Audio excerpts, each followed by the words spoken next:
Hello everyone! Today we are going to be talking about cellular respiration and photosynthesis. So for our first slide, we're asking the question, are they catabolic or anabolic? Cellular respiration is a catabolic process during which glucose or sugar molecules are broken down to release usable energy for cells. Photosynthesis, on the other hand, is an anabolic process during which plants use energy from the sunlight to convert carbon dioxide gas and water into sugar molecules or glucose. And down at the right-hand corner, we have catabolism is the breakdown of larger molecules, and anabolism is the synthesis or use of larger molecules. So they're pretty much the opposite, but they sort of work in the same way, just in an opposite way, if that makes sense.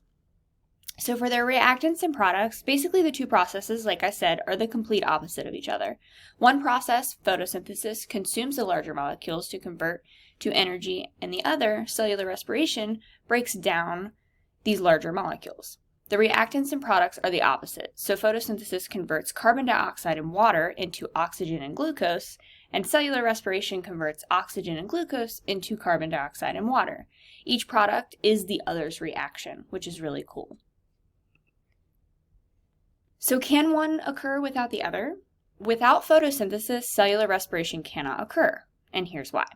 Without the process of photosynthesis to produce the glucose and oxygen that cellular respiration uses, it cannot use those sources in order to do its job.